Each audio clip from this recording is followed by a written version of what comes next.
भागवत कोई सामान्य सत्संग नहीं है, भागवत कोई सामान्य दर्शन नहीं है।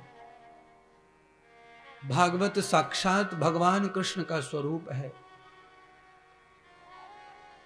और इसे बांग स्वरूप कहते हैं। वाणी के माध्यम से भगवान को जाना जाता है, भगवान को देखा जाता है। शब्द के माध्यम से, इसीलिए इसका नाम ही है वांगमय कृष्ण भागवत। भगवान लीला समाप्त करके जब अपने लोक को जा रहे थे, तब भगवान ने सोचा कि आए हैं धरती लोक पर तो यहां भी रहना चाहिए, तो कैसे रहें। तब भगवान पूरी धरती पर घूमते रहे कि कोई निमित्त बन जाए रहने का। तो उस समय भगवान व्यास भागवत की कथा रच रहे थे। तो भगवान वेद व्यास जी को उन्होंने देखा कि वो हरि चरित्र लिख रहे हैं। तो भगवान की इच्छा हो गई कि जहां मेरी लीलाएं, जहां चरित्र वर्णन किया जा रहा है, मुझे उसी में ही समाहित हो जाना चाहिए। तब भगवान वैकुंठ में जाते जाते भागवत में समाहित हो गए। भगवान अक्षर बन गए। और देखिए भगवान अक्षर क्यों बने? क्योंकि अक्षर का कभी नाश नहीं हो सकता, इसीलिए उसका नाम है अक्षर। नक्षरम दुहितो नाशः। जिसका क्षय नहीं है, जिसका नाश नहीं है, वो अक्षर है। तो भगवान अक्षर बन गए और फिर भगवान नाद के रूप में प्रकट हुए, शब्द बनकर। और वही शब्द रूप लीला है भागवत कथा। ये भगवान का सबसे बड़ा मंदिर है बंधुओं, जन्मस्थली। जितना मथुरा जन्म भूमि है, जितना अयोध्या राम जन्म भूमि है, जितना काशी है, जगन्नाथ है, द्वारकानाथ है, अमरनाथ है, रामेश्वरनाथ है, बद्रीनाथ है, ये उतनी ही बड़ी महिमा है भागवत कथा के पांडाल की। केवल इसी पांडाल में आने के लिए कहा, जन्म ना जायते पुण्य। हजारों हजारों जन्मों का पुण्य प्रकट होगा तो व्यक्ति यहां पहुंचेगा। और छोटे मोटे पुण्य से व्यक्ति यहां कथा में नहीं पहुंच पाएगा। छोटे मोटे पुण्य से आदमी को घर पे खाने को अच्छा मिलेगा, रहने को अच्छा मिलेगा, खाने कमाने में बरकत रहेगी, नौकरी चाकरी लगेगी, घर में धन वैभव होगा। ये छोटे छोटे पुण्यों का फल है। काम नहीं बिगड़ेंगे, यह भी पुण्य का ही फल है। पर जब महापुण्य प्रकट होता है, तब भगवान की कथा का परम आनंद प्राप्त होता है। दुहितो जन्मम जन्मम कृतम च। ये जो भागवत श्रवण करने का पुण्य है, भागवत आयोजित करने का पुण्य है, ऐसा पुण्य है कि ये सदा सदा के लिए अमर हो जाता है, कभी नष्ट नहीं होता। भोगश्च भोगम तद आनंद मूलम। भागवत का जो पुण्य है, ये आनंद का मूल है। और दान सेवा आदि का जो पुण्य है, वो सुख का मूल है। उससे घर में सुख आएगा, जीवन में सुख आएगा।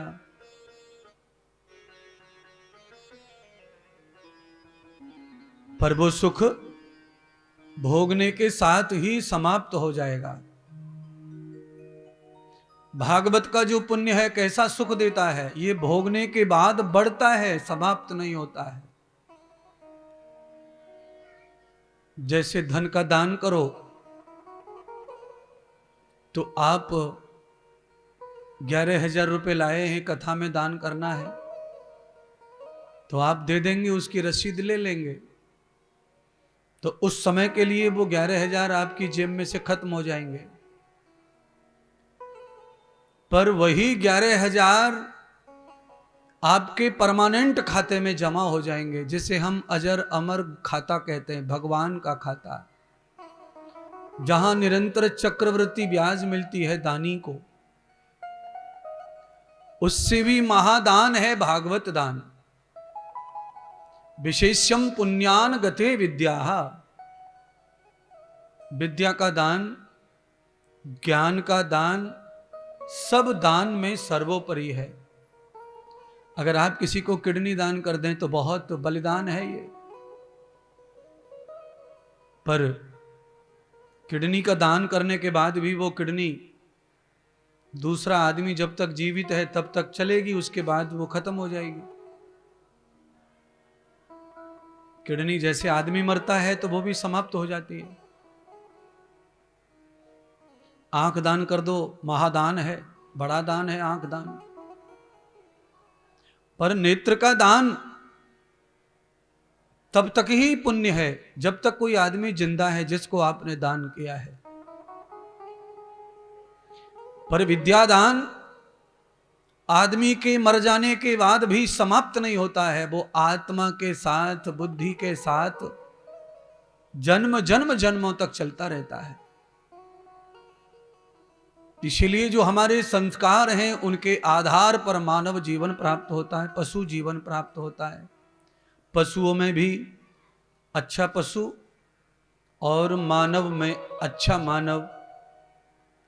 आपने अपने जीवन में लाखों मनुष्य देखे, पर किसी किसी मनुष्य को देखकर ऐसा लगता है कि इससे ये तो कुत्ता होता तो अच्छा था। किसी को देखकर ऐसा लगता है कि ये गधा होता, सूअर होता, मनुष्य के रूप में ये बहुत खराब है।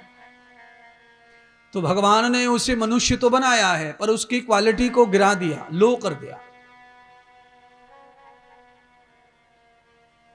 बहुत सारे मानव ऐसे होते हैं जिनके पास रहने खाने की सुविधा बहुत कम होती है, पर उनके पास सामाजिक सामान्य बहुत होता है। लोग कहते हैं कि धन आने जाने की वस्तु है, धन आएगा जाएगा, पर ये महापुरुष गरीब है तो क्या हुआ, ऐसा व्यक्ति जमाने में मिलना मुश्किल है। इतनी महान विचार, इतनी महान कृति है इस व्यक्ति की। और कोई कोई आदमी इतना धनवान है कि लोग कहते हैं कि भगवान से शायद भूल हो गई जो इस पापी को धन दे दिया इतना। उस आदमी के ऊपर धन जचता नहीं क्योंकि उसका कर्तव्य बहुत नीचे, और इस आदमी के पास धन नहीं है, इसका कर्तव्य बहुत ऊंच है। यह भी मानव की क्वालिटी है। और ये क्वालिटी कैसे बनती है तो कहा, संस्कार से, पिछली जन्मों के कर्म से। अगर आपका पिछला जन्म भगवतीय है, आपका पिछला जन्म अगर वैष्णव है, वैष्णव होने का अर्थ हिंदू नहीं है बंधुओं। बौद्ध धर्म से लेकर के, जैन धर्म से लेकर के, ईसाई, मुसलमान, किसी भी धर्म में कोई व्यक्ति अगर श्रेष्ठ है वो वैष्णव ही कहलाता है। वैष्णव का अर्थ है परम ब्रह्म परमात्मा की आज्ञा का पालन करने वाला। निजी स्वार्थ में अंधा होकर जो व्यक्ति कभी गलत काम नहीं करता, वो चाहे किसी भी मजहब का हो, वो वैष्णव ही है, वो सनातनी व्यक्ति है। हम इन बातों को बिल्कुल ध्यान नहीं देते कि ये मुसलमान है, ये हिंदू है, ये बौद्ध है, ये क्रिश्चियन है। आदमी अपने अपने मतलब के लिए, देखिए इसीलिए इसका नाम है मत पंथ। मत पंथ का अर्थ ही यही है कि अपने मतलब के लिए जो आदमी धर्म चयन करता है, चुनता है, उसको ही मजहब भी कहते हैं और उसी को मत कहते हैं। हमारा मत किसमें सिद्ध हो रहा है, हमारा मतलब किसमें सिद्ध हो रहा है, हमें संसार के झूठे सुख किससे मिल रहे हैं, आदमी उसी संस्कृति को अपनाता है। लोग बहुत बड़ी बड़ी पूजा करते हैं घर पे, और पूजा करके घर से निकलते हैं तिलक बिलक लगा के, और ऑफिस में जाकर इतनी अंधाधुंध बेईमानी करते हैं कि ठिकाना नहीं है।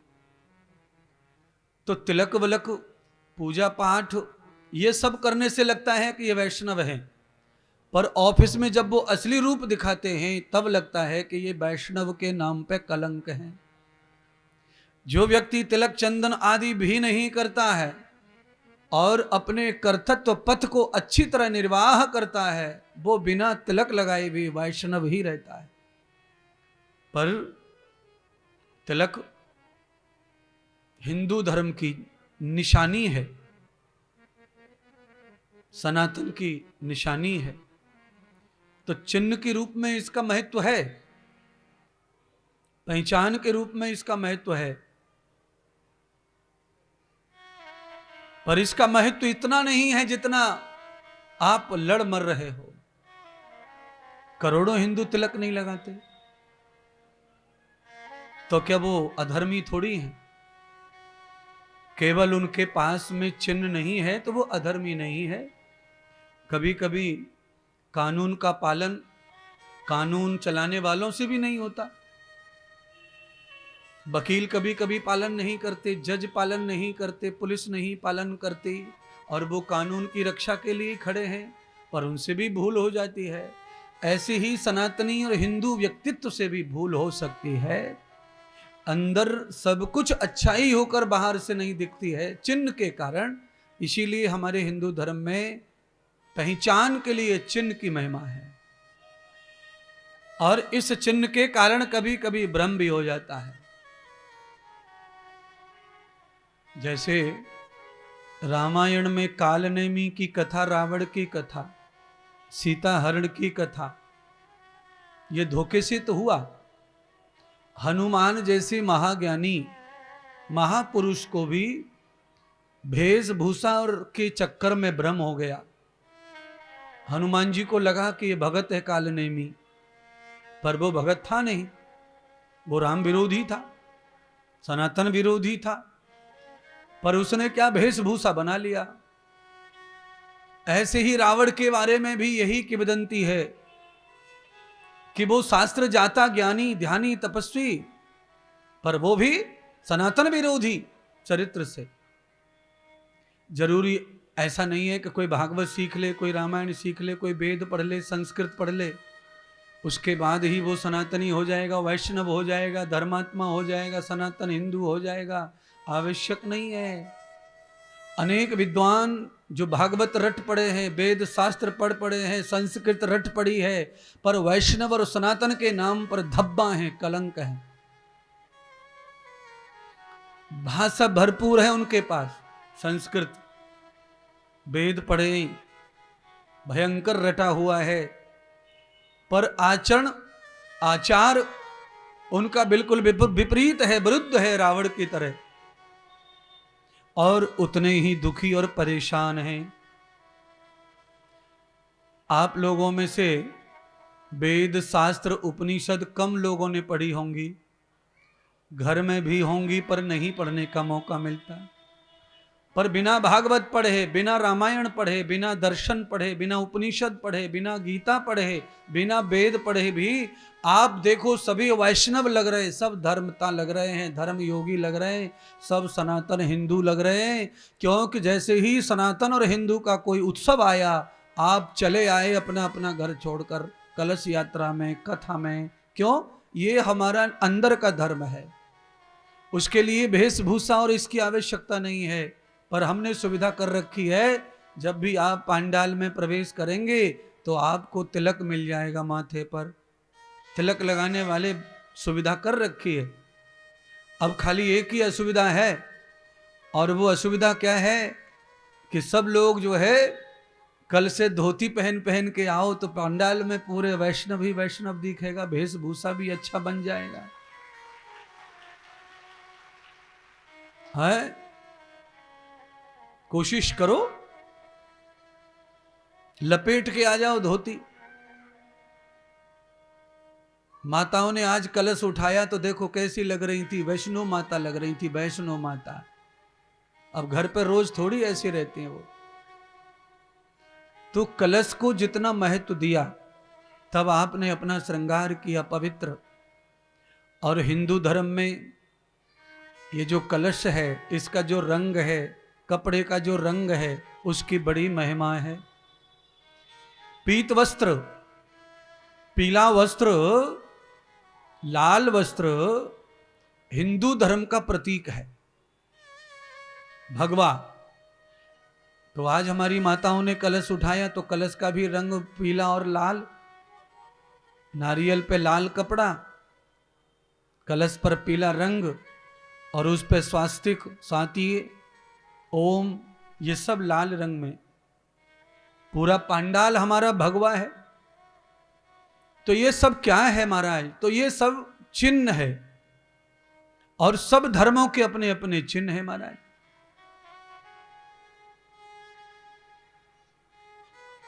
इस्लाम को हरा कलर प्रिय है तो उन्होंने हरा कलर को चिन्ह बनाया है।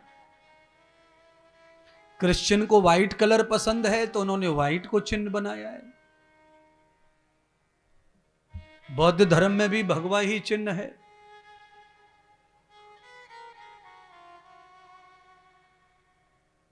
और सिख संप्रदाय में सफेद और काला दोनों चलता है। इस्लाम में भी काला और हरा चलता है। हिंदू में पीला, लाल और काला चलता है, क्योंकि भगवान कृष्ण ने ही सबसे पहले काले कलर को धारण किया। भगवान का उस काले वस्त्र की वजह से एक नाम कमली वाला पड़ा। तो ऐसे ही भगवान के अनेक रंग हैं, अनेक रूप हैं। प्रकृति के भी अनेक रंग हैं और अनेक रूप हैं। और ये जो सारे रंग दिखाई देते हैं प्रकृति पर, इसके कारण ही सृष्टि अच्छी लगती है, संसार अच्छा लगता है। चाहे कोई अपना अपना रंग लेके घूम रहा हो, लेके घूमे, पर अच्छा लगता है समाज में। सारे रंगों का प्रचार हो रहा है, सारे रंग प्रतीक के रूप में है। क्यों? पूरी सृष्टि हरी है। फूल पीले लाल आते हैं, पेड़ों पर पेड़ हरे रहते हैं। गुलाब के पत्तियां हरी और फूल पीले और लाल। अर्थात कहना क्या चाह रहा हूं ये समझो। पत्तियां हरी हैं, डाल हरी हैं, पर फूल लाल आ रहे, पीले आ रहे। अर्थात गुलाब का पेड़ ये संदेश दे रहा है कि हरा भी मैं हूं, लाल भी मैं हूं, पीला भी मैं हूं। मैं अलग अलग नहीं हूं, पर अलग अलग दिख रहा हूं। इसलिए हिंदू भी मैं हूं, सनातन भी मैं हूं, मुसलमान भी मैं हूं, क्रिश्चियन भी मैं हूं। मैं सब कुछ एक ही हूं। केवल तुमने अपनी इच्छा से कोई पीला फूल ले गया तोड़कर, कोई लाल ले गया, कोई पत्ती ले गया। तो सब अलग अलग है, ऐसा हमें लगता है, पर उसी वृक्ष पे सब पैदा होता है। देखो आम पर बौर आ रहा है। इस समय बौर जो है वो क्रीम कलर का है और आम पूरा हरे कलर का है। आम की जो शाखाएं, डालियां हैं, वो ब्लैक कलर की हैं। बौर क्रीम कलर का है, हल्का वाइट, और उस पर आम हरे कलर का। पक जाएगा आम तो पीले कलर का। अर्थात वही आम पकने पर पीला हो जाता है, वही हरा है। अर्थात पहले सब हिंदू ही थे, बाद में इस्लाम हो गए, बौद्ध हो गए, तो रंग बदल गया, पर पहले सनातनी है सब। इसीलिए सबके कल्याण के लिए कथा है बंधुओं। क्षेत्रवासी सुन रहे होंगे, सुने। जहां भी जो जिस धर्म का पालन करता है करे, पर ये कथा, ये जो प्रवचन है, ये मानव समाज के कल्याण के लिए ही है। ये केवल मानव के कल्याण के लिए है। इसमें सनातन की व्याख्या है। और केवल पूरी दुनिया में एक ही धर्म ऐसा है जो केवल धर्म है, जो केवल राष्ट्रीयता जिसमें है, जिसमें केवल कल्याण है। सर्वे भवन्तु सुखिनः, सर्वे सन्तु निरामया, सर्वे भद्राणि पश्यन्तु, मां कश्चित् दुख भाग भवेत्। ये केवल सनातन धर्म, हिंदू धर्म ही है जो इसमें ऐसे श्लोक होते हैं। इस श्लोक का अर्थ है कि सारे जगत का कल्याण हो, सारा जगत सुखी हो, कोई दुखी ना हो, कोई बीमार ना हो। पूरे जगत में, पूरे विश्व में, ये सारे विश्व की शुद्ध कामना करने वाला जगत एक ही है, और वो है हिंदू धर्म, सनातन धर्म। तो हिंदू धर्म जो है भले ही बना है सनातन में से, पर ये जो धर्म है ये पालन करने वाला धर्म है, जीवन देने वाला धर्म है, संरक्षण करने वाला धर्म है।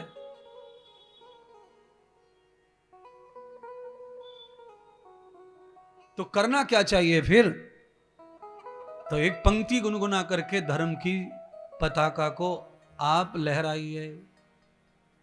संदेश वाहक पंक्ति है, थोड़ा सा ढोलक भी बजेगी और आपको समझ भी आएगा कि धर्म क्या है, किस काम का है। कमाले धर्म धन प्यारे सफर में काम आएगा। कमाले धर्म धन प्यारे सफर में काम आएगा। कमाले धर्म धन प्यारे सफर में काम आएगा।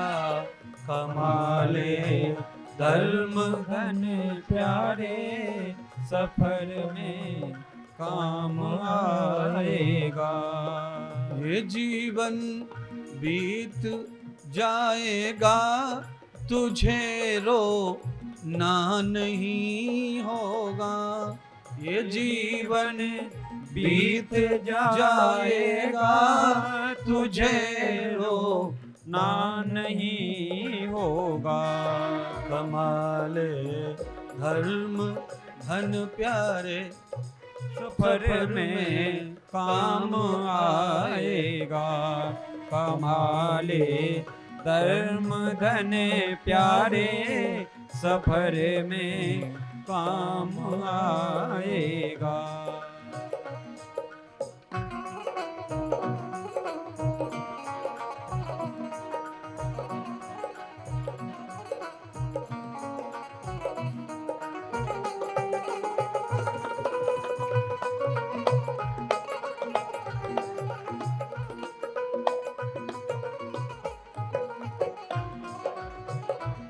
हरि बोल, हरि बोल, हरि बोल, हरि बोल, हरि बोल।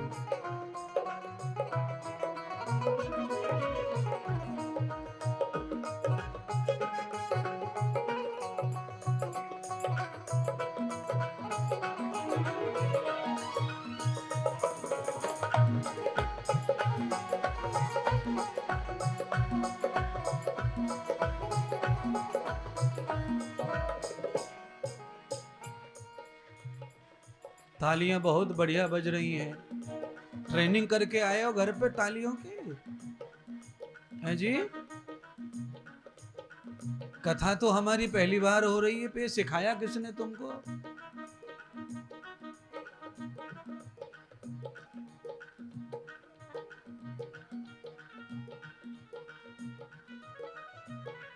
आज कलश यात्रा जब निकली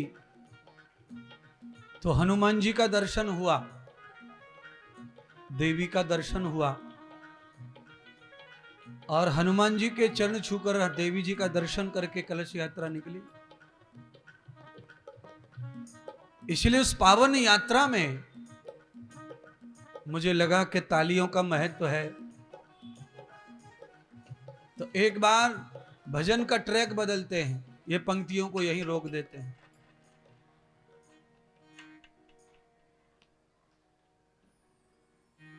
कि जान पर जो खेल गए राम के लिए,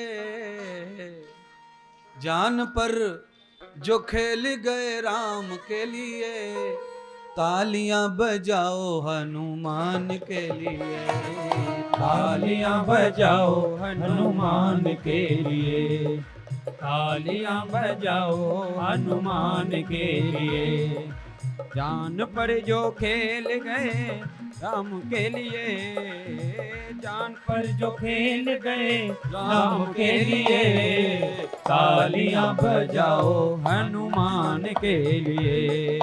तालियां बजाओ हनुमान के लिए, तालियां बजाओ हनुमान के लिए, तालियां बजाओ हनुमान के लिए।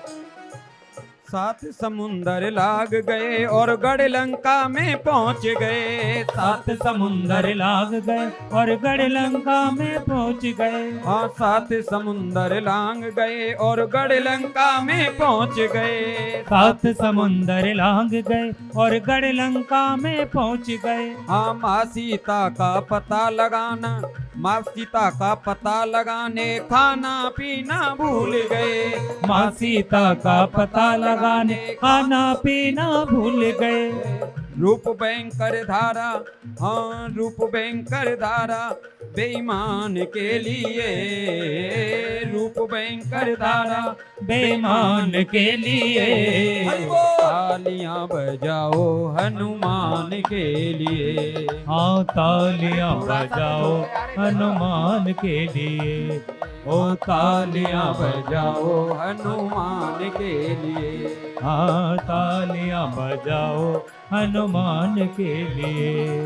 हाँ, जान पर जो खेल गए श्री राम के लिए, जान पर जो खेल गए श्री राम के लिए, जान पर जो खेल गए श्री राम के लिए, जान पर जो खेल गए श्री राम के लिए। तालियां बजाओ हनुमान के लिए, आओ तालियां बजाओ हनुमान के लिए, हाँ तालियां बजाओ हनुमान के लिए, ओ तालियां बजाओ हनुमान के लिए।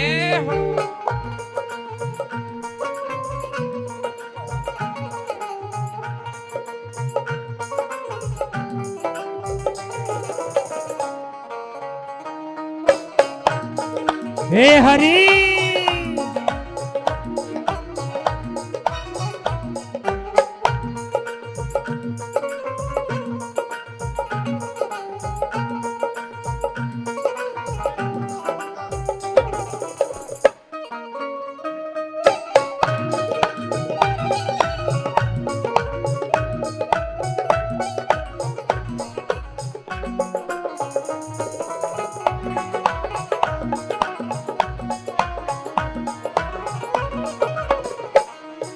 राम नाम की चादर ओढ़े राम नाम की माला है, राम नाम की चादर ओढ़ राम नाम की माला है, राम नाम की चादर ओढ़े राम नाम की माला है, राम नाम की चादर ओढ़ राम नाम की माला है। बनवारी एक पल भी उसको नहीं भूलने वाला है, बनवारी इस पल भी भी उसको नहीं भूलने वाला है। हाँ, सारा जीवन रखा गुणगान के लिए, हाँ, सारा जीवन रखा गुणगान के लिए।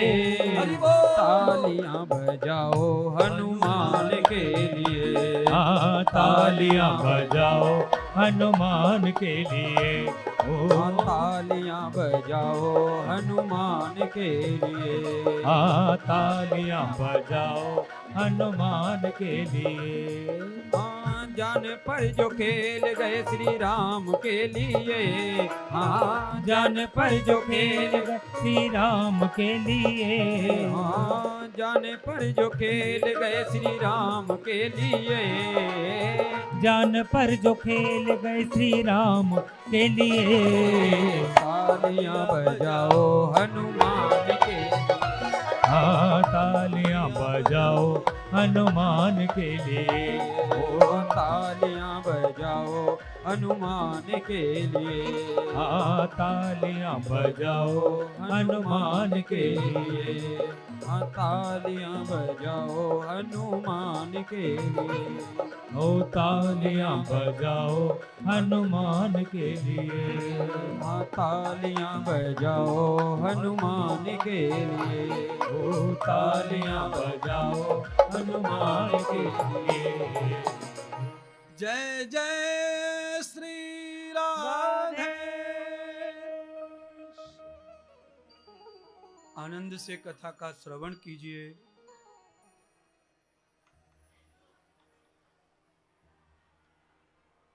केवल बैठते समय शोरगुल मत करिए,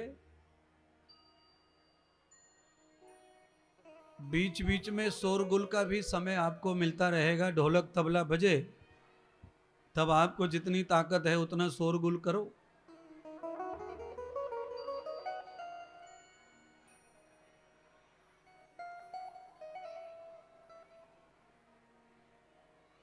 क्योंकि परम सौभाग्य की बात भागवत में पहले ही दर्शन कराया इस श्लोक के माध्यम से कि हजारों हजारों जन्मों का पुण्य आज उदय हो गया है, जो कथा श्रवण करने का अवसर आया है क्षेत्र में।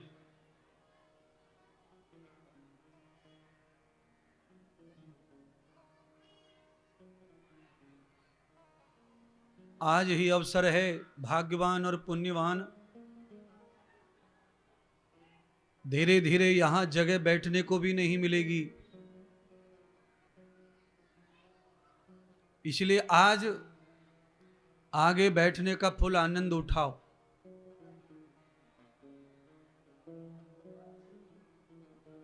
क्या फल प्राप्त होगा भागवत श्रवण करने से, अब उस पर थोड़ी चर्चा करेंगे। श्रीमद् भागवत कथा के अनेक फल हैं। आपके पितरों का कल्याण, आपकी बुराई का सर्वनाश, आपके परिवार का वंश वृद्धि, आपके जीवन में अर्थ से लेकर धर्मार्थ, भक्ति, वैराग्य और विवेक और मोक्ष, ये सारा श्रृंगार आप कर सकते भागवत के माध्यम से। जिन्हें मुक्त चाहिए वो मुक्त भाव से कथा सुनो, जिन्हें अर्थ चाहिए वो अर्थ भाव से कथा सुनो, जिन्हें भक्ति चाहिए वो भक्त भाव से कथा सुनो, और जिन्हें विवेक चाहिए वो वैराग्य भाव से कथा सुनो।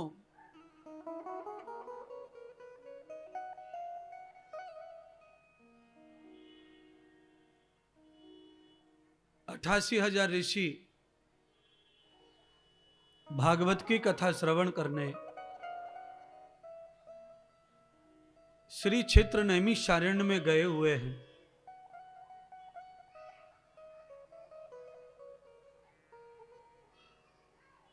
नैमिषारण्य में भगवान श्री सूत जी पारायण कर रहे हैं भागवत आदि का।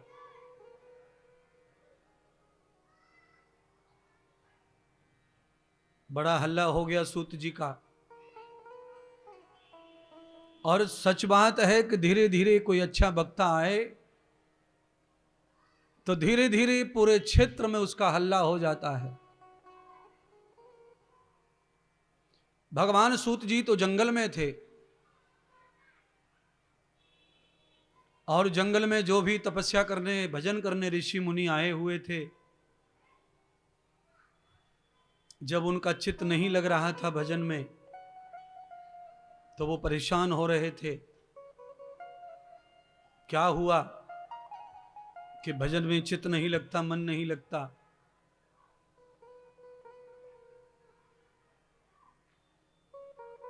तो भजन छोड़कर वो यात्रा में निकल पड़े। और जब यात्रा में निकले तो उन्हें पता चला कि कोई महात्मा है जो व्याख्यान कर रहे हैं पुराणों का, भक्ति, ज्ञान, वैराग्य और मोक्ष का। एक बार उनकी शरण में चलें, उनका दर्शन करें। घर बार छोड़कर अपन जंगल में आए हैं और लौट के फिर घर चले जाएंगे, तब फिर संसार से पुनः मुक्ति नहीं मिलेगी, और ये भजन, ये मुक्ति, ये मोक्ष सब अधूरा रह जाएगा। तो आखिरी चांस ले लो। तावते पंथ युक्तानाम, सारे ऋषियों ने उसी समय मार्ग पकड़ लिया सूत जी के आश्रम का, और आश्रम में आकर देखा कि एक बीतरागी महात्मा पुराणों का व्याख्यान कर रहे हैं, और वहां से जो भी व्याख्यान श्रवण करके जा रहा है लौटकर, वो एक ही तरह का प्रचार कर रहा है कि इनकी वाणी जो श्रवण कर लेता है वो मुक्त हो जाता है और वो भक्त हो जाता है। तो ये 88,000 जो ऋषि थे, इनको भक्ति चाहिए थी। आए थे भक्ति करने, पर भक्ति हो नहीं पा रही थी। क्यों नहीं हो पा रही थी? कि गुरु के बगैर, सत्संग के बगैर आदमी कभी भी सच्चा भक्त बन नहीं सकता। आप कोई भी मंत्र लेकर, भगवान का नाम लेकर अपनी मन मर्जी लग जाओ भजन करने, तो आखिरी दिन आएगा कि आपको भजन से उठना पड़ेगा, क्योंकि आपका चित्त, आपका मन जो है आपके ताबे में, काबू में रहेगा नहीं, और वो चंचल होकर इधर उधर भटकेगा और आपके चित्त को भटकाएगा, आपका मन परेशान करेगा और आपका भजन भंग हो जाएगा। इसीलिए भजन में बैठने से पहले सत्संग श्रवण करो, विचार ग्रहण करो, पहले विवेक ग्रहण करो, ज्ञान ग्रहण करो, फिर भक्ति में बैठो, जिससे कि तुम कंट्रोल कर सको। जिसे घोड़ा हाँकना आता है वही घोड़े को रोक सकता है, ये ध्यान कर लो। अनाड़ी आदमी कितना भी लगाम खींचे, घोड़ा रोकने वाला पटक लेता है, और अनाड़ी आदमी कितना भी खींचातानी करता है लगाम की, रस्सी की, घोड़ा रुकता ही नहीं। गर्दन टेढ़ी कर लेगा, दांत कट जाएंगे, होठ फट जाएंगे घोड़े के, पर वो रुकता नहीं है। क्यों नहीं रुकता है? रोकने वाले को घोड़ा रोकना नहीं आता है। नहीं तो घोड़ा को रोकने के लिए खींचा खांची की जरूरत नहीं है, संकेत की आवश्यकता पड़ती है, इशारे की आवश्यकता पड़ती है। पर उसके लिए घोड़े को ट्रेनिंग दी जाती है और सारथी को भी ट्रेनिंग दी जाती है। दोनों ट्रेनिंग शुदा होने चाहिए। यूं तो बंदूक मैं भी चला दूंगा, अगर कोई मुझे दे दे कि गुरुजी बंदूक चला, फायर कर दो, तो फायर तो कर दूंगा, पर मेरे फायर से कबूतर मरने वाला, कौवा मरने वाला नहीं है। क्यों? मुझे निशाना लगाने का अभ्यास नहीं है। तो जिसको निशाना लगाने का अभ्यास हो जाता है, उनका फायर ज्यादा से ज्यादा खाली जाता नहीं है, वो निशाने पर ही लगता है। तो हमारे कई डिपार्टमेंट हैं जिनको ट्रेनिंग दी जाती है। पुलिस का ही डिपार्टमेंट है जिसको फायर की ट्रेनिंग है।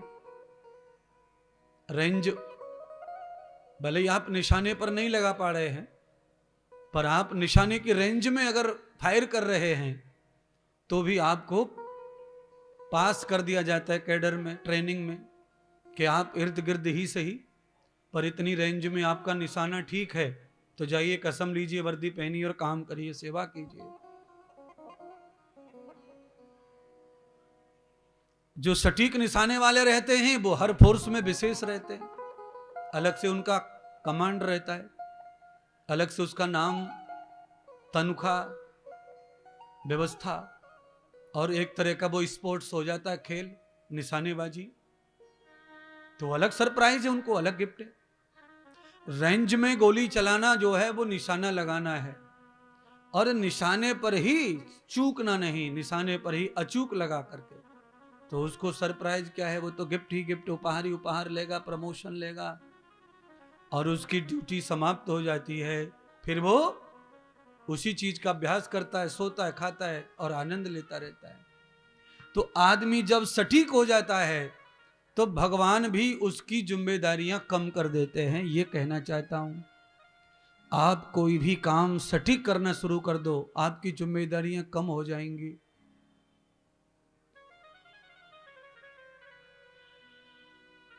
आप किसी भी खेल के चैंपियन हैं तो आपको हर जगह सरलता, सब जगह आपको आरक्षण मिलता है। आप नौकरी में लगते हैं, भर्ती जाते हैं, कमीशन में बैठते हैं, सब जगह आरक्षण आपके लिए रियायत है। ऐसे ही जब आप मानव जीवन में आकर के इस कुरुक्षेत्र में कर्म करते हैं, लीला करते हैं, यहाँ खेल खेलते हैं, और इस दिव्य महाभारत के खेल में अगर आप धर्म का युद्ध जीत जाते हैं तो आपका स्थान भी आरक्षित हो जाता है भगवान के चरणों में, आपका नाम भी आरक्षित हो जाता है, धर्म के लिए चिन्ह बन जाते हैं। पांचों पांडव और चारों भाई, इनका इतिहास कभी डूबने वाला नहीं है। भाइयों का नाम जब जब दुनिया में लिया जाएगा तो ये दो ही परिवार हैं महाराज, एक हस्तिनापुर और एक अयोध्या। हस्तिनापुर में पांडव और अयोध्या में राम जी का चारों भ्राता, ये दोनों ही परिवार को गिना जाता है भाइयों के प्रेम के लिए, भाई के बलिदान के लिए, भाइयों के त्याग के लिए, भाइयों के समर्पण के लिए। जब से लेकर आज तक ऐसे परिवार दूसरे हुए नहीं, इसीलिए उनका इतिहास नहीं बना है। प्यार तो आज भी है भाई भाई में, पर ऐसे बलिदान, ऐसी श्रद्धा कि भाई नहीं है तो भाई की जगह भाई के चरण ही, भाई की पादुका ही भाई का स्थान लेकर बैठी हैं।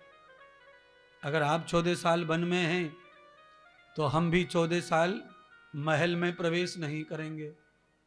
तो भरत जी ने अयोध्या के 10 किलोमीटर बाहर ही निवास किया 14 वर्ष, और एक तालाब है, सरोवर पर रहे वो, सरोवर के ऊपर ही, और वहीं से सारी समाज की सेवा करते थे, पूरे राज्य को चलाते थे। बिस्तर पे सोते नहीं थे, महल में जाते नहीं थे, और खाते पीते नहीं थे महल का। ये समर्पण जिसका रहा 14 वर्ष, उसका इतिहास कैसे कोई मिटाएगा। 14 साल बहुत हो गए, मैं आपको 14 साल से 3 साल की छूट दे रहा हूं। आप केवल किसी भी तालाब, नदी, सरोवर पर 11 साल बैठ जाओ, सबको छोड़कर केवल फल खाओ, कंदमूल फल इतना खाओ, 11 साल किसी भी नदी के तट पर बैठ जाओ, मैं कहता हूं आपका भी नाम पुराणों में लिख जाएगा, तपस्या में, भागवत में लिख जाएगा, और आपकी भी पूजा, आपकी सेवा, आपका भी इतिहास बन जाएगा। बहुत कम समय बता दिया, देख लो मैंने आपको, नाम कमाने का, काम कमाने का, धर्म कमाने का, और भगवान को भी कमाने का। पूरी जिंदगी निकल गई है लोगों की, पूजा पाठ, आरती, मंदिर जाते, तीर्थ जाते, पर नाम नहीं कमा पाए। क्यों? भटकती भक्ति है ये, बनावटी मतलबी भक्ति है ये। इससे नाम नहीं मिलेगा, इससे यश नहीं मिलेगा। और तीर्थ में जाकर के जिसको पाने की भावना से गए हो, बिना उसे पाए लौट आते हैं अपने घर, तो नाम कैसे होगा?